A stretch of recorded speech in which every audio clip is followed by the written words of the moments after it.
You're listening to the Primal Happiness Show, a podcast dedicated to helping you thrive in this crazy modern world. Every Tuesday, we explore the nature of how our minds really work, what exactly the human animal requires to thrive, and how we can live happier and more fulfilling lives.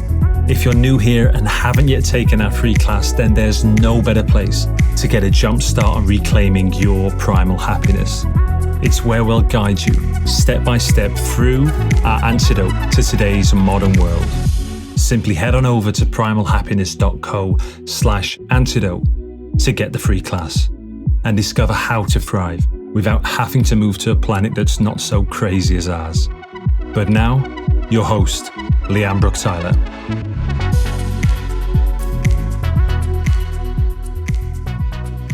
Hello, my beautiful people. A huge warm welcome back to the show.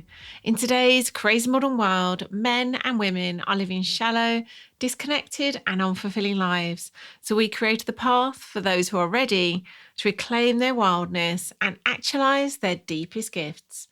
The next way that you can walk that path is via Waking the Wild Masculine and Waking the Wild Feminine coming this September. They're potent circles to support you in discovering your soul path, expressing your heart's truth, and rising into sovereignty, all whilst being fully seen and held by a circle of your fellow men or women. It is incredibly powerful, activating magic. Go along to primalhappiness.co/WTWF or primalhappiness.co/WTWM for Waking Wild Feminine and Waking Wild Masculine to discover more and to register your interest. Spaces are intentionally limited to make sure we're creating the most intimate and powerful experience, and they do fill up fast. So if you think it could be for you, do take action now to be sure of your place once we open for enrollment very soon. And now on to this week's show. It's with the wonderful Tim Corcoran back for the second time. Tim is the founder of Purpose Mountain. Tim offers nature-based purpose guidance to support people with a love for wild nature who feel a deep yearning and a burning desire to discover their purpose. Tim is a leader of men's groups, holistic rites of passage for boys and men, and wilderness vision quests. Healing the cultural rift between the mainstream and indigenous cultures, transformational consciousness work, the spiritual journey, ancestral work, deep nature connection, family and health are all deep commitments in his life. In this show, we spoke about how boys in this modern culture lack the guidance and initiation required to become healthy men. How this is in stark contrast to how humans have evolved. And knowing that, what can we parents do to create rites of passage for our boys? We were joined by a very special guest star, my 12-year-old son, Felix. He was actually the instigator of this conversation in the first place, and he had questions of his own that he wanted to ask Tim. It was quite an emotional experience witnessing Felix pluck up the courage to interview Tim. He had second thoughts, but he decided to go through with it, and I'm so glad he did. It made for an absolutely beautiful episode, and I don't think that's just because I'm biased, but let me know what you think. Let's dive in.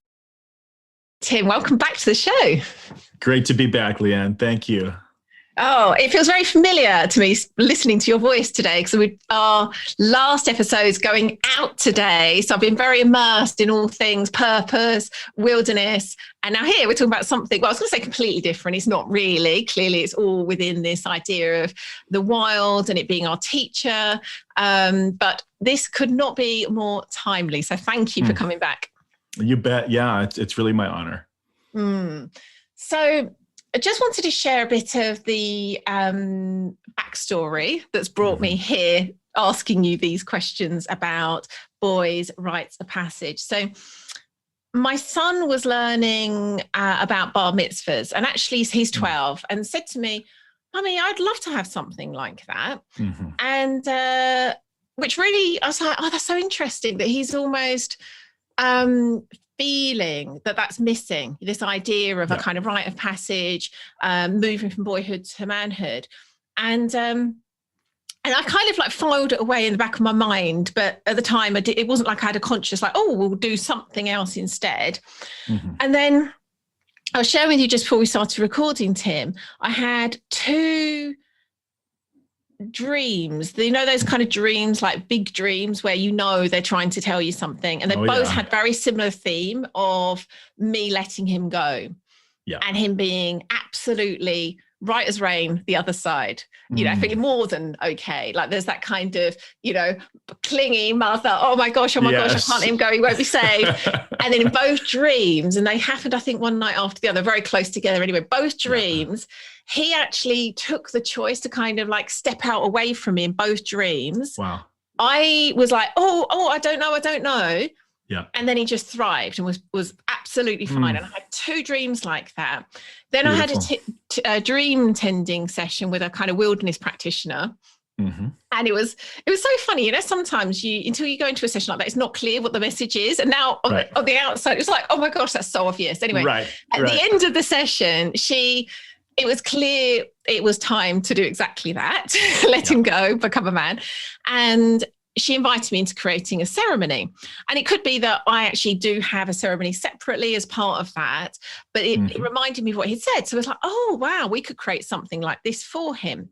Yeah. And then, as you know, I put an ask out into my group saying, anyone know anything about, people who run Boys' Rites of Passage, any resources? And then you knew we were going to talk again. Hang on, that's what I do. Right. So, which is perfect. So that brings us to now. And again, I want to be really clear, I'm no expert on this whatsoever. My work primarily has been with women. So whilst the kind of the wild aspects are really familiar to me, in terms of boys and men is much less so. So I'm coming into this very fresh, probably in a similar place to many listeners. I'm hoping this is going to be such an inspiring, but actually really helpful, practical episode. It's not like I'm kind of like way ahead and like struggling to ask the questions. I'm going to be asking you all the questions, Tim. Great. Okay. So I don't know what might be helpful. And you actually did no pressure, but you did a beautiful job of setting the scene on the last time we spoke. Would you just share, I guess, your inspiration, philosophy for why this is something that boys need? Like, and I would say almost, and linked to that, and I suspect you agree, actually what the world needs, like the world needs boys that have been through this. Sure. Well, absolutely. I mean, for me, it starts very personal, right? I remember growing up being 12, 13, 14, going through the transition into puberty and into adolescence. And that's a time where so much is changing inside the male human being, right? Hormones are coming online.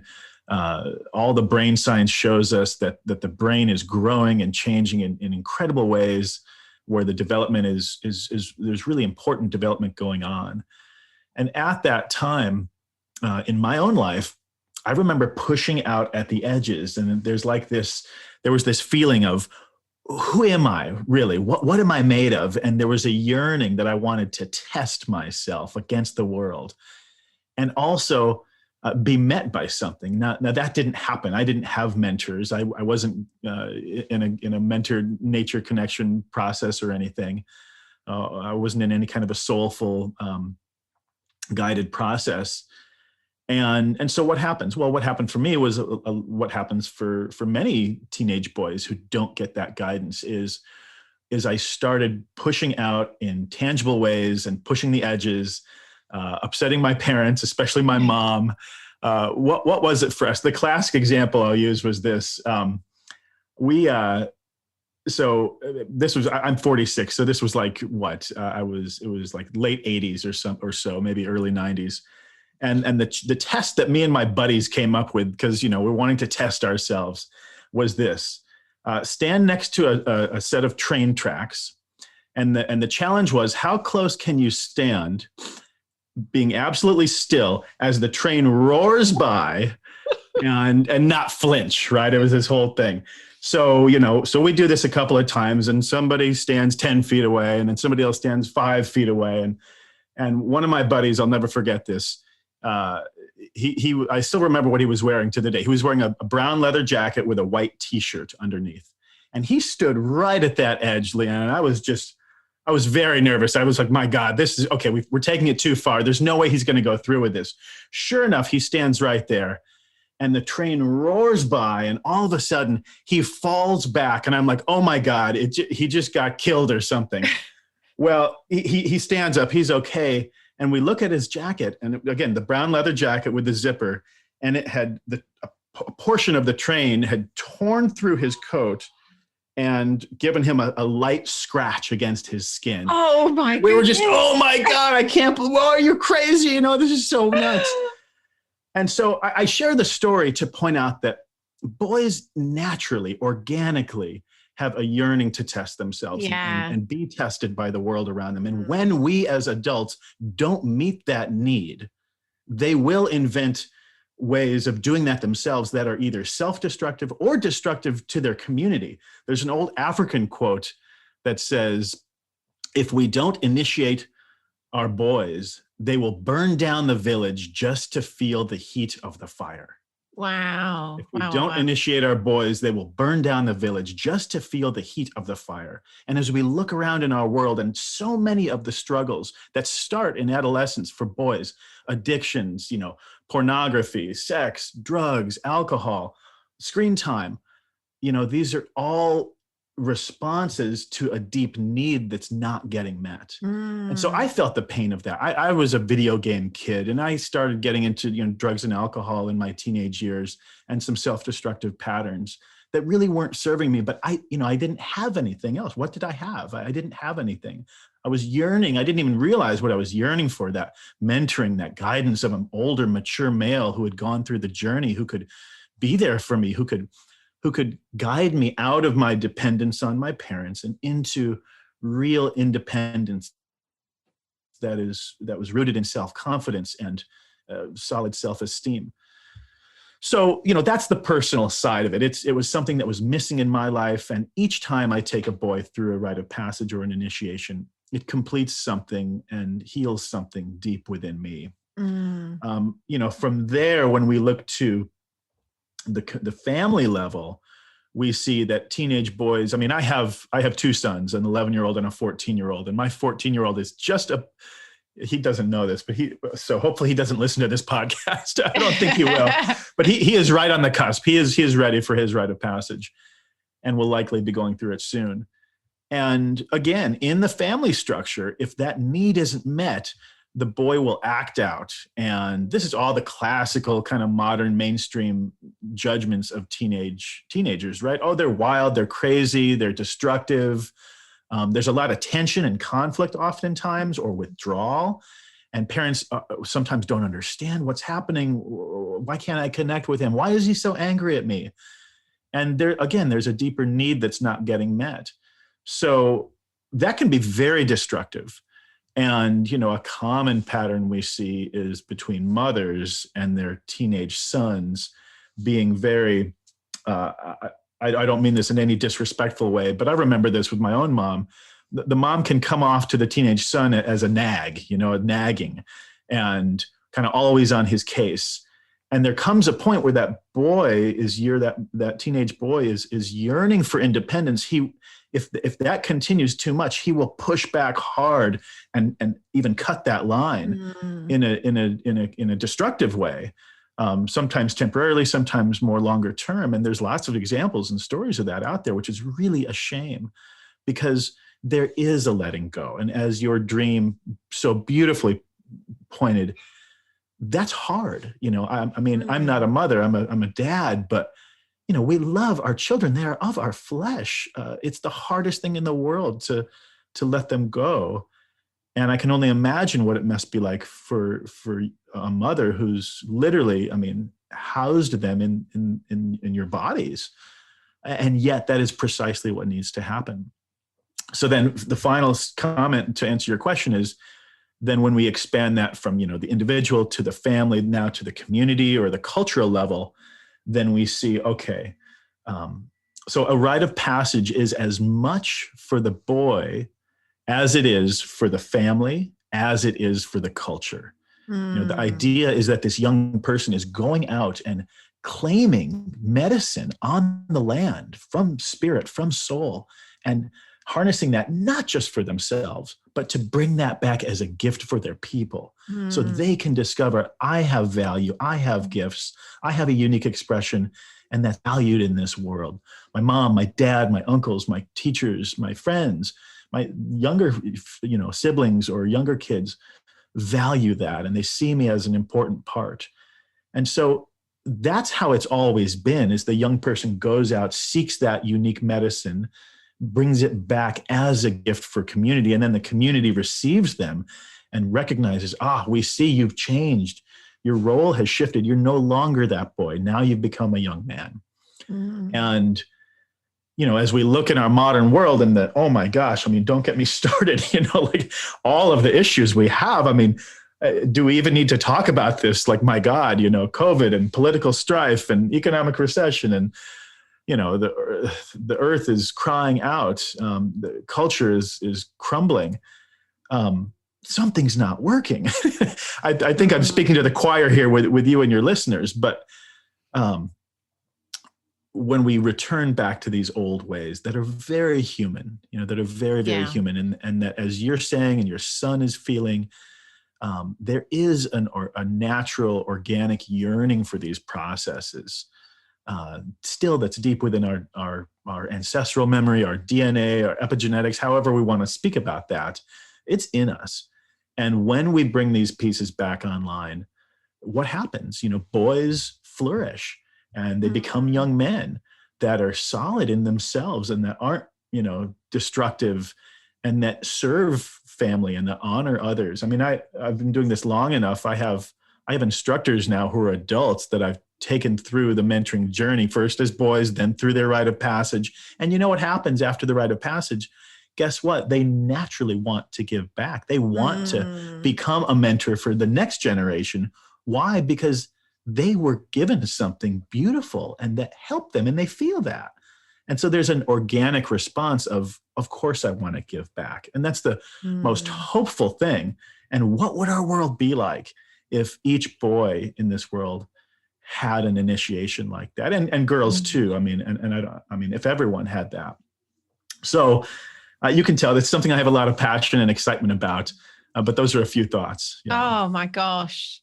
Wow. It's interesting, actually, because you are very much preaching to the converted. And I was thinking, I'm going to ask a question that could come off a bit skeptical, and it really isn't. Like, I'm down with everything you're saying. Yeah. But I was thinking about, we are, to an extent, creating ways of living, as you say, that are very much honoring and inspired by ancient ways of living, and yet we are still in this modern world.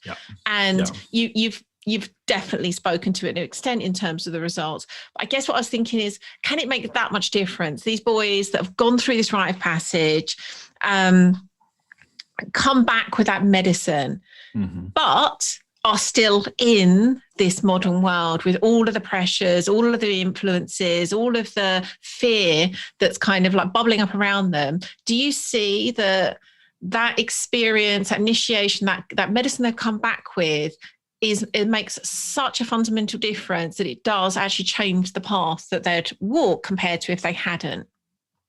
Well, yes, absolutely. And I think, backing up, there's an important distinction to make, which is a rite of passage is actually only as powerful as the cultural container within which it is held. Yes. And what I mean by that is, you can't take a very disconnected individual who's maybe experienced a lot of trauma in their life and expect, okay, I'm going to send them through a weekend or even a week-long rite of passage, and that's going to just fix everything magically. Of course, yeah. A rite of passage is one moment in a bigger journey that marks that bigger journne, marks the transition within that bigger journey. So ideally, and this is how I run them locally, is, I have multiple years of a mentoring relationship in place with that boy prior to the rite of passage.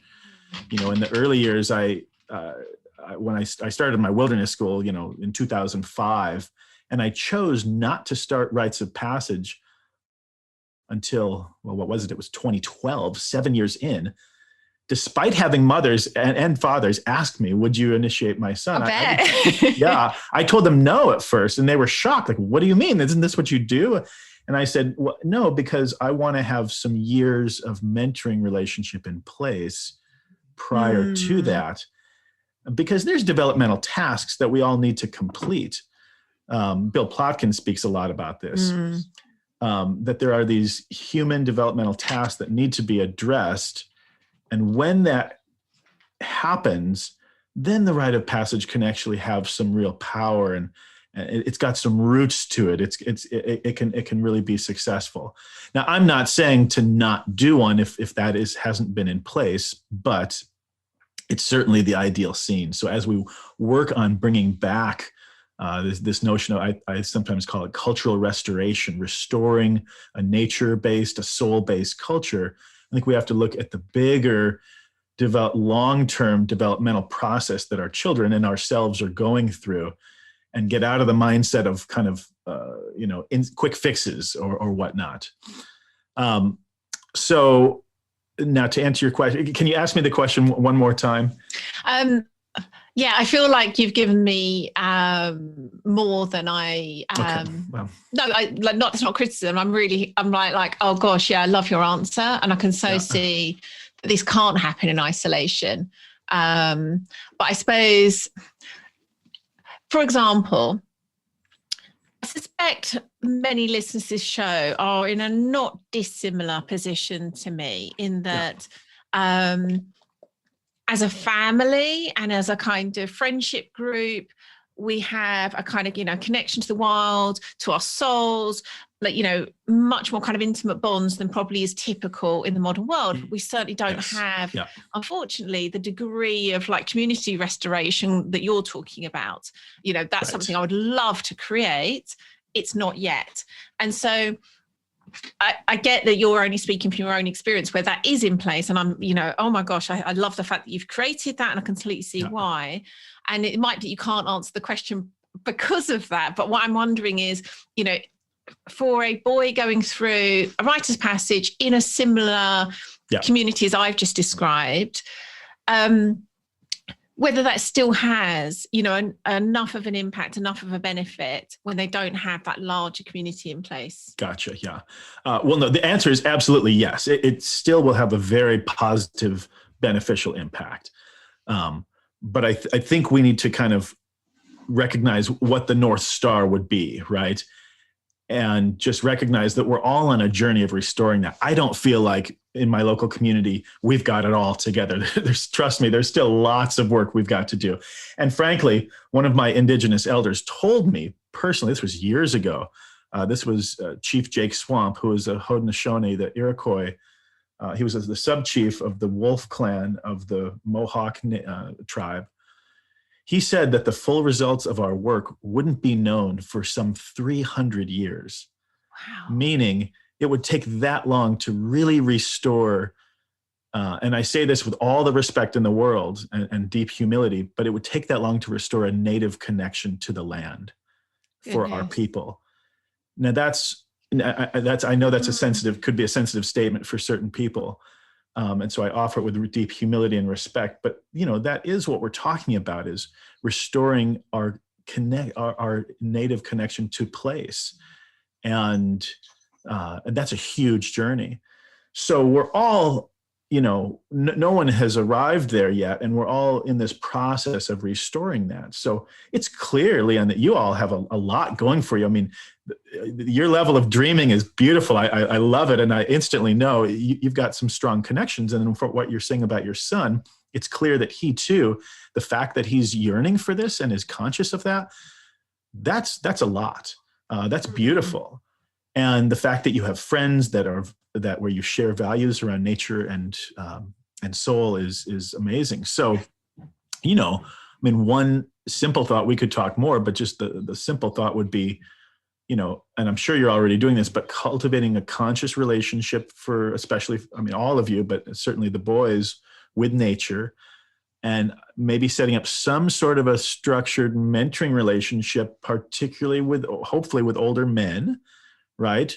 Who you trust and who hopefully have developed a certain degree of emotional and soulful maturity in their own lives, right? Because really we can only initiate others into whatever experience we ourselves have gone through. Now, that said, there is this idea that, well, who's going to bring it back then if we've lost it, And so sometimes we just have to put our stake in the ground. But so, you and it sounds like in some ways you already have that, but cultivating that nature connection mentoring journey where trust can be built, where connections and bonds can be built, connections with nature, connections with mentors, and connections with the deep self in developmentally appropriate ways. And then having that build up and lead towards a rite of passage initiation where, yes, parents are involved and there's some sort of a formal separation ceremony, right? Where mother and father are guided in letting go of their son, the boy, so that he can go off and have that ceremonial wilderness-based transition and find that medicine, transform into that young man, and then be received back, ideally ceremonially, by his parents. Now, still the son, but now no longer a boy, now in his new role as a young man. And so yes, is that going to be beneficial? Absolutely. And impactful? Absolutely. Absolutely. And would that be more beneficial if there was a structured, 20-year mentoring community in place? Of course. And would that be even more beneficial if that mentoring community had been around for 50 years or 100 years or 300 years? Well, of course, so we're all working towards that. Yeah. I love that. And I also love the way that this is a call for more. Just in this conversation, I've gone from thinking about his rite of passage to the wider holding of that, which then kind of is an inspiration. What else can we create? What does that look like? So that really does make sense. I'm going to ask you, if you wouldn't, but we chatted before we started recording about the way that you do it very much is a parent chosen thing, which I loved. And would you mind just sharing a bit about kind of why that is your philosophy? Because I think this would be a really helpful thing. It's kind of counter to how I've, just because of the way it was organically been created with my son and I, which I think, again, may well be the case for listeners, but I really loved what you talked about. And I think even if it's kind of evolved the way it has between my son and I think I would still love to include elements of what you're talking about here. So I'd love you to talk about that, please. Of course, yeah. Well, so, philosophically, it comes down to this idea that a rite of passage, what is a rite of passage? It's an initiation that marks the transition from one phase of life to the next. So there's only a handful of phases of life that we're talking about. Birth, childhood, adolescence, and then adulthood, maybe parenting, becoming a parent, becoming an elder, and then death. So I don't know, what is that? 6, 7 major chapters of life. So a rite of passage is a ceremony that marks that is community held. And the important one that gets so much attention that we're certainly discussing here is the adolescent rite of passage, where the human goes from child to young adult or to adolescent. And I do distinguish that from becoming a full adult, right? So we're talking about from childhood to adolescence. And by definition, that transition is a transition from dependence to independence. And if done well, will then transition later into interdependence. And the interdependence is the end goal. But there is an important, and I would argue necessary, phase of independence that it does need to be experienced before interdependence can be fully realized. And so, certainly as a child, children are dependent physically, emotionally, even soulfully on their parents. And so that transition we're talking about is to independence. So that means that, yes, parents can have a role, but importantly, and when we look back to the old cultures, in old indigenous cultures or traditional cultures worldwide, across the board, it was never the parents themselves who would facilitate the rite of passage because they couldn't. by definition, the child had to be leaving them. So there needed to be some other party. Traditionally, it would have been the elders to hold space for the family unit, because it's not just the boys' rite of passage, it's the family is going for through. all of us, yes. Yeah. And so like for you as a mother, what will it mean to become the mother of a young man instead of the mother of a boy? That's a big deal. You know, what would it mean for me to go from the father of a boy to the father of a man? So for example, my oldest son will likely be going through a rite of passage soon. He's 14. And despite the fact that I have dedicated my adult life to this, guess what? I'm not going to be leading. Despite the fact that I'm probably his rite of passage, I won't be leading it. Despite the fact I'm probably the most qualified individual in my entire community to lead it, I won't be, because I can't. So I've gone out to my brothers. There's a lesson there. Yeah. Because guess what? I'm his dad. I need someone to hold space for me so I can be in my role as father, let go of him, the boy, embrace him coming back as a young man. Now, it doesn't mean that I'm not going to be involved. It doesn't mean that I can't have a ceremonial presence. But again, if we're looking to the wisdom of the ancients as informing our process, then ideally there needs to be someone holding space for that. And traditionally, that would be a male uncles or elders who themselves are connected emotionally, soulfully.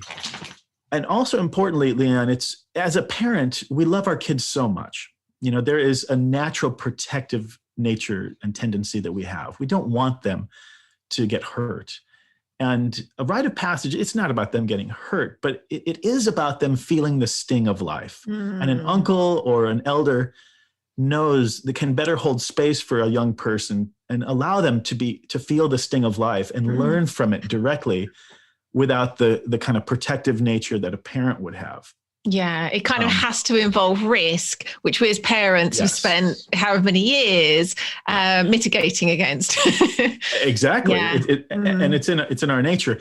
And thus, you know, I mean, it's the old adage, it takes a village to raise a child. If we're really going to honor this, you know, when do we let go? When does the village come in? And so I think it's essential. I mean, I don't know how much more time we want to spend this. I have stories of it going both ways in my own local community of families, one family in particular where the mom would not let go and she insisted on creating the rite of passage, and it failed miserably. Oh, bless her. My heart. I'm laughing, not because out of laughing at her. I can just imagine me doing something like that. Well, and I won't go on long, but just to say that boy was so upset. He did that thing where he had to cut the line between him and his mother because she wouldn't let go. She was holding on, unlike your dream, you know, and she loved him so much. I mean, I understand it, but he had to cut the line and wound up taking a very different path. And there was a lot of pain and suffering in that family as a result.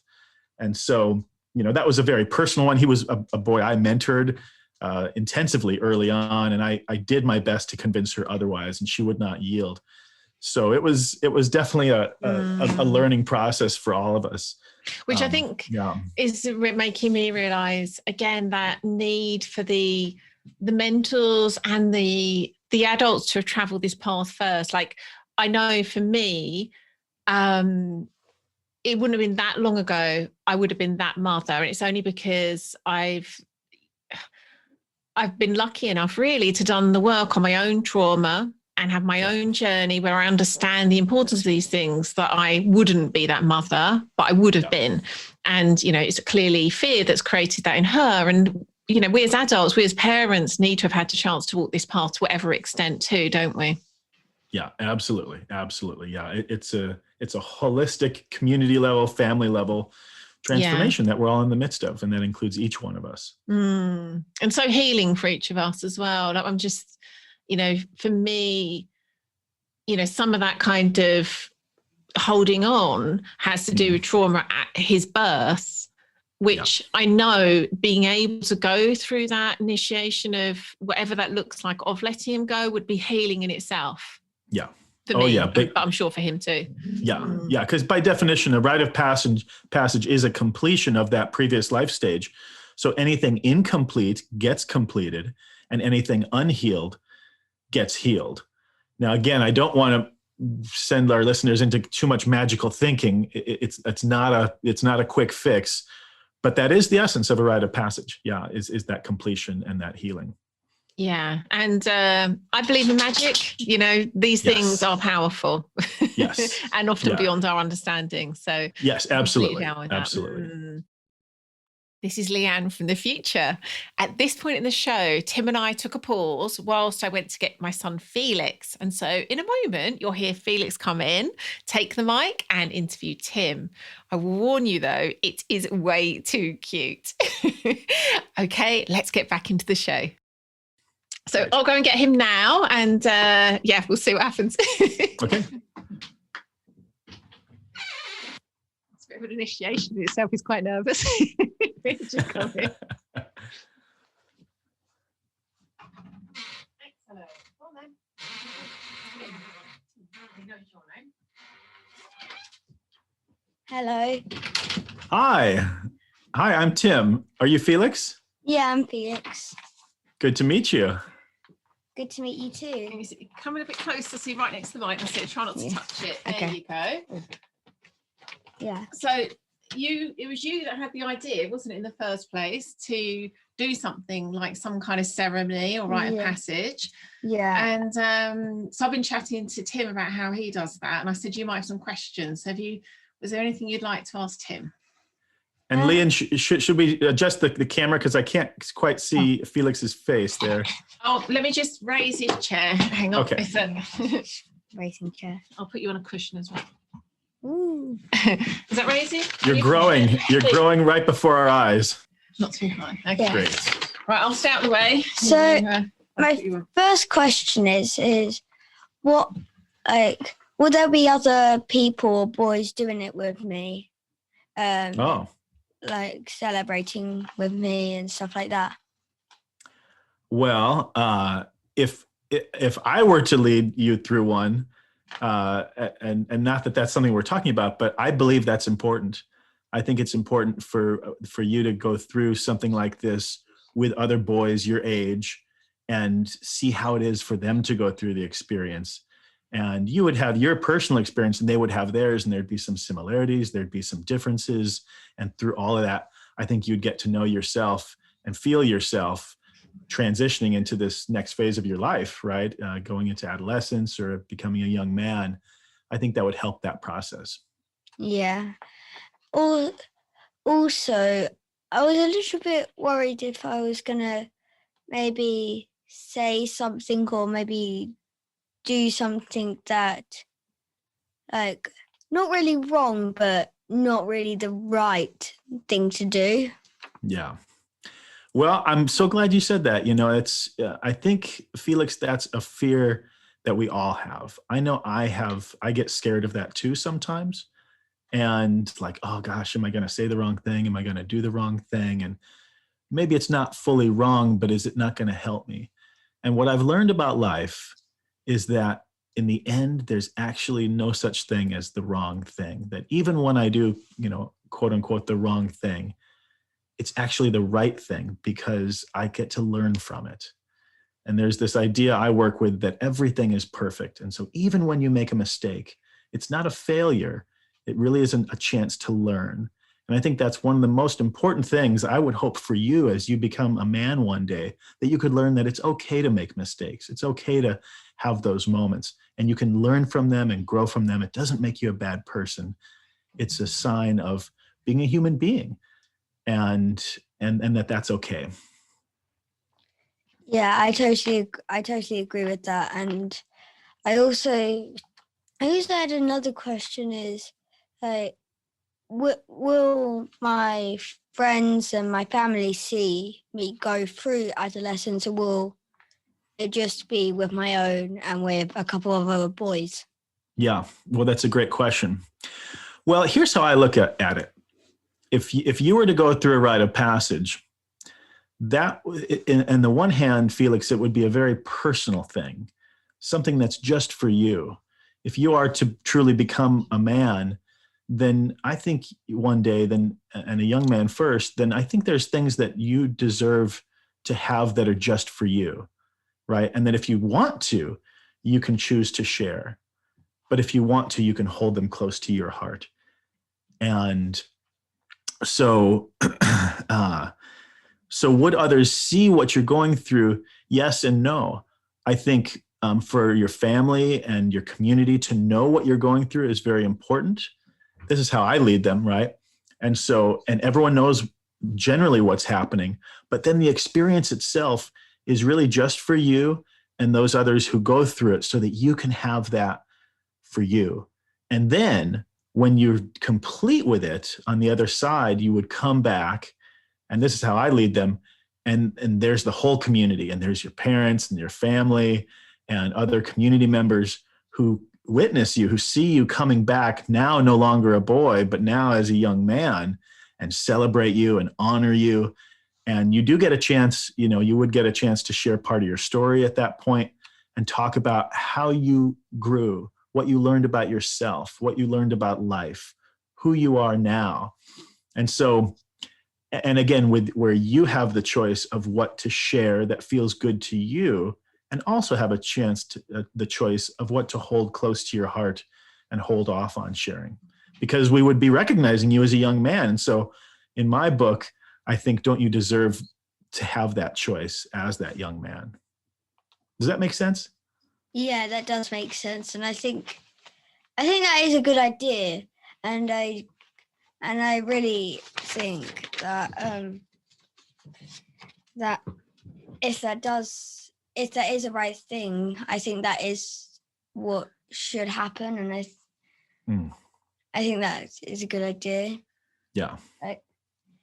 It's always good to spend time with your family and your friends, but kind of a part of being an adult is kind of having that independence and kind of having that in your ceremony. Yeah. Yeah, right. Because at some point you are going to become an adult and you will be independent from your parents. And so what will have prepared you for that? That's part of the idea of a rite of passage, is it really is preparing you for this unknown chapter. Who knows what the world's going to be like when you become an adult? Who knows what life's going to be like? I don't know. I don't think your mom knows, unless she's got some real magic powers I don't know about.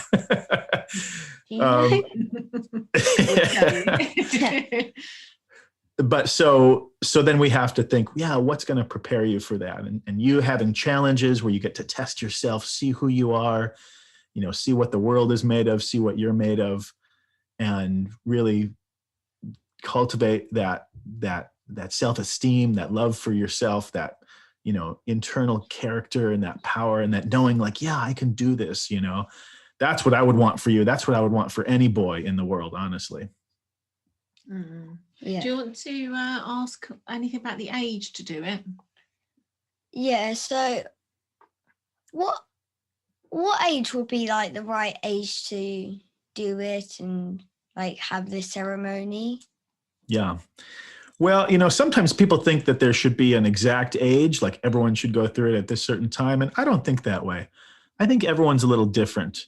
Now, I do think some things are important, like there's a physical change that we all go through called puberty, right? Where you start growing hair in funny places and acne comes out and you start getting romantic feelings for others and your body changes. And right when puberty is first setting in, is oftentimes when a rite of passage happens. But as well, there's the physical side to it. And then there's the inner world, like how you feel on the inside. And so looking for changes that are happening in how you relate to your parents, how you relate to friends. What I oftentimes look for is, when is the right age, is when the young person is starting to really want to spend more time away from home, starting to really want to spend even more time with friends, and there's those signs that kind of you're naturally becoming a little bit more independent, and things are kind of changing, that it's different from when you were maybe 9, 10, 11 years old, when you were still kind of, more comfortable spending so much time just with the family. Does that make sense? Yeah. And I Yeah. kind of agree that I'm kind of going through that stage right now, because since going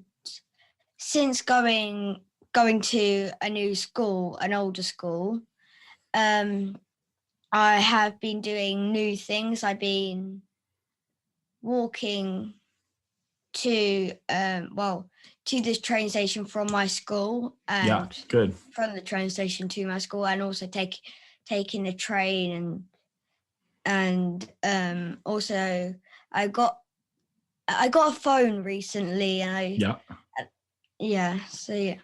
I think you're right on, Felix. Yeah, those are all important changes that are signaling a deeper change, right? And so that's it's kind of an art and it's kind of a science. Part of it is just like, okay, looking at how your body's changing, and then the art of it is looking at, well, what are all those other little changes, and when does it feel right? And your parents, your mom and dad, probably have a unique perspective.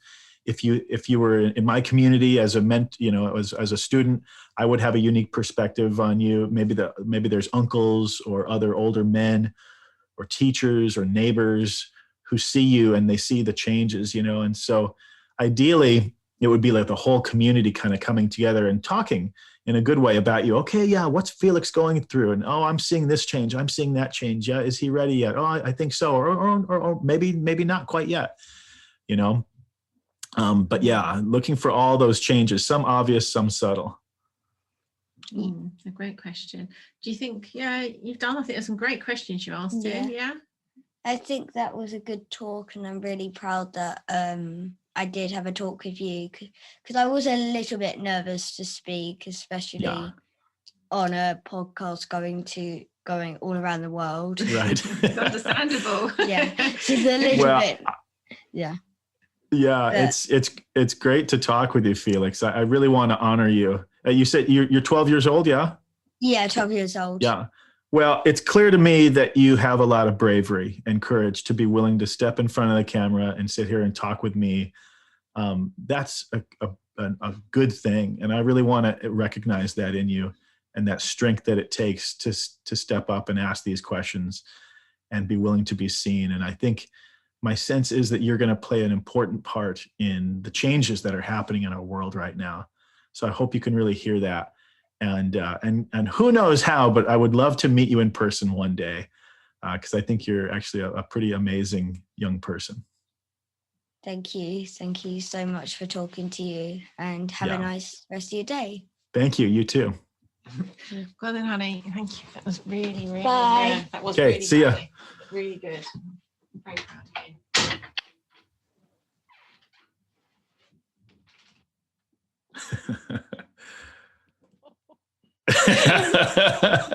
Okay, well, let's hear from you now. How was that from your perspective? Oh, I feel really emotional. I actually think that worked really well, actually. I think so. Yeah, I'm glad we did that. So thank you so much for being willing to play with that and see how it happens. Yes. But thank you for so much of how you were with him. He was saying, no, I don't want to do it now, Mummy. I don't want to do it now, Mummy. And I was like, give it a go. I think you'll be proud you did. And he just said he was. So, I think that's so cool. lovely. Yeah. What do you think? Do you think that was the right thing to do?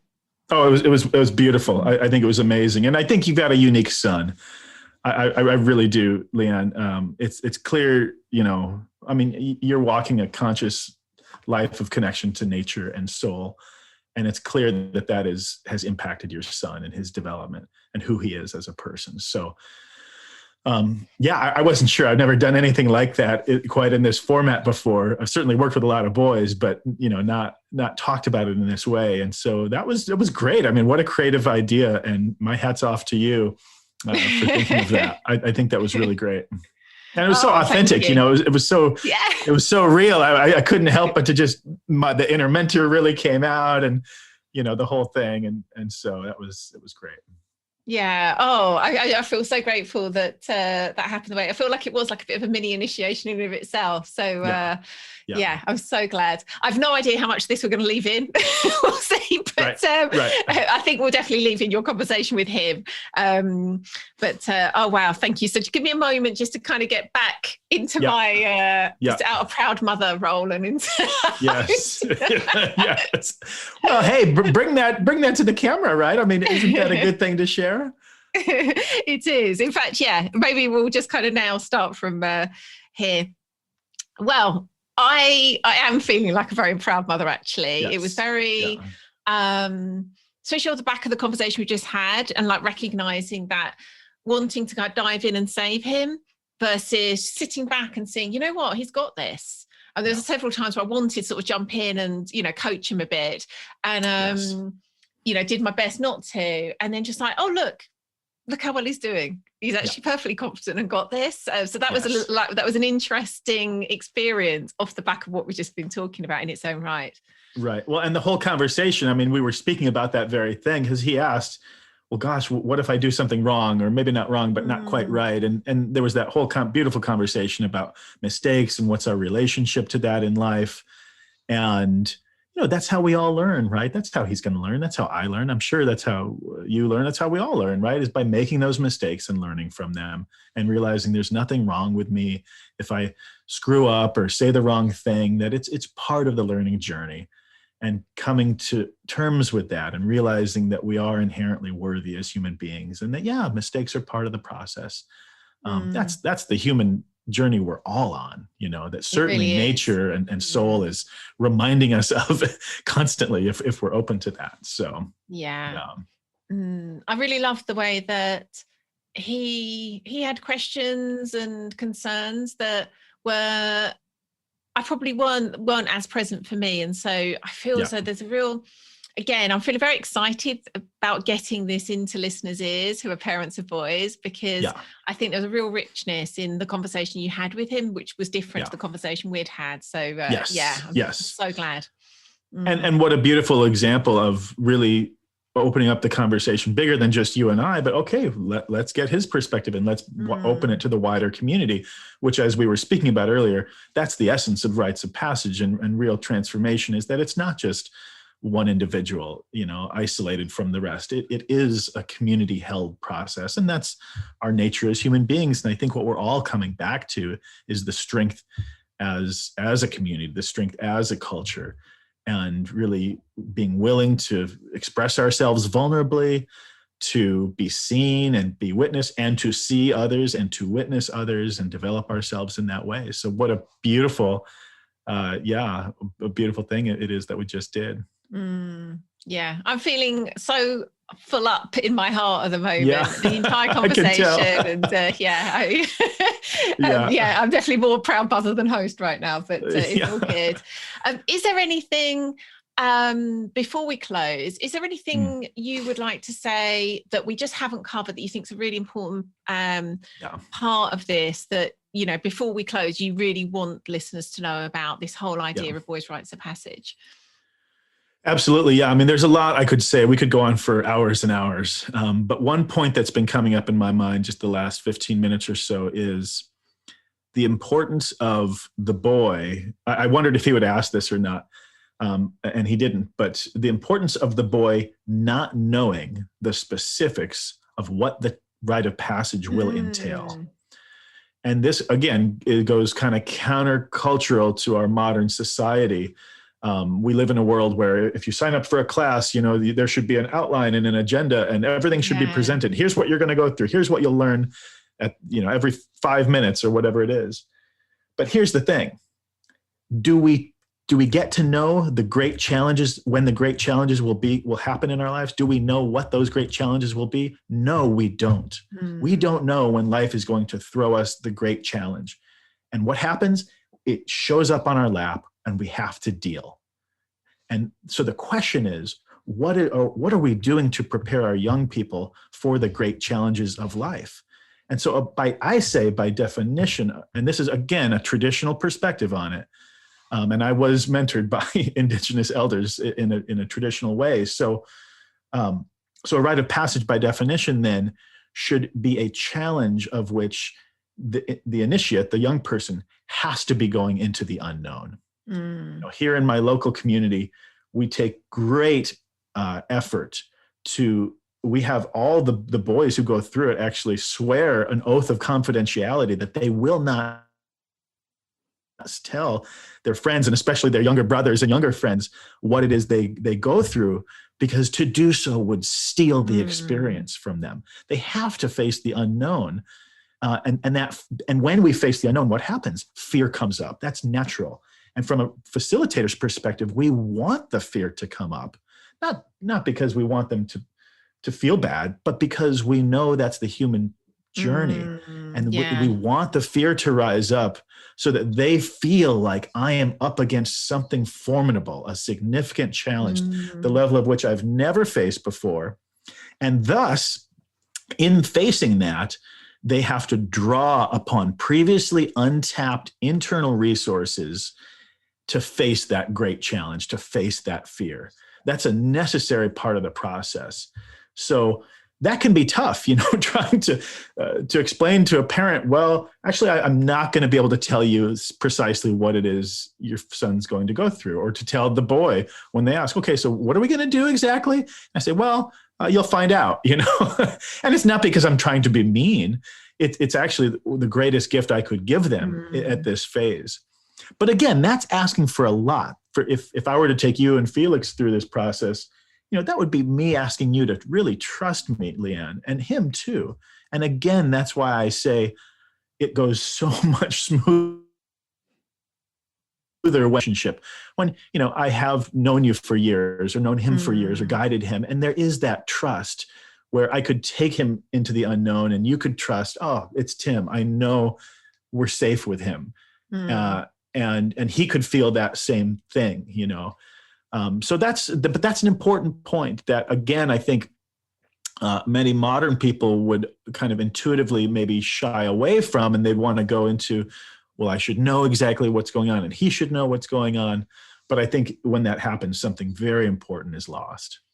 Yeah, that makes so much sense. It really does. In fact, I just realized it was echoed a little bit in just what's happened as well. And that, had that real fear come up. Yeah, and then exactly. what that allowed him to see about himself in moving through it. Yeah. So makes so much sense. I'm really glad that you shared that. Yeah. Tim, honestly, I'm sure both of us could talk about this forever, but we've got to draw it to a close at some point. Where can people find out more about you and your amazing work? Yeah. So the work I do with boys and rites of passage and nature-based mentoring, that all happens at our local wilderness school that my wife Janine and I founded 15 years ago. That's Twin Eagles Wilderness School here in Idaho in the United States. Online, that's www.twineagles.org. And then I also do a lot of work with adults on the deep journey of connecting with purpose and soul and nature, as we've spoken about. That work, I do a lot of one-on-one coaching, vision quest for adults, kind of the next level rite of passage for adults. And that work is at Purpose Mountain, which online is just www.purposemountain.com. Wonderful. Really have enjoyed this so much. Oh, honestly, such a gift. This is really great. Ways I wasn't expecting. Yeah, really great. Thank you so much. It really is an honor. And I just, I feel the connection so strong here with you and your family and your son. So thank you again. Oh, thank you. Thank you. Honestly, it's been just such a pleasure. And I suspect we've got at least another show in us. So I don't think this might be the last time we're speaking. Okay. Well, I hope so. Yeah. But thank you so much, Tim. Mwah. Lots of love to you, and catch up again soon. Sounds good. Oh my goodness. What an incredible episode that was. Certainly for me personally, but I hope for you too. Between the ages of 12 and 14, so much is changing from our human being in terms of the brain and hormones. There's a yearning to know and test themselves and be met by someone who can guide them in that testing. Without having the right initiation guidance, boys will push edges in ways that are potentially destructive to themselves, their families, and communities. Boys taking part in guided initiation by another party, not their parents, gives them the opportunity to discover themselves and a unique expression and bring those gifts back to their communities in a way that can be received and valued. The difference it makes to boys who have journeyed through initiation can and does change the path they would have walked. An initiation is only as ever good as a cultural container it's held in. We all need true community. If you'd like to get the notes and links for everything we spoke about this week, hop on over to the show notes, and they're at primalhappiness.co/episode 322. And if you're feeling the call to either wake the wild masculine or wake the wild feminine, as I mentioned at the beginning, then do go along to primalhappiness.co/WTWF or primalhappiness.co/WTWM to register your interest.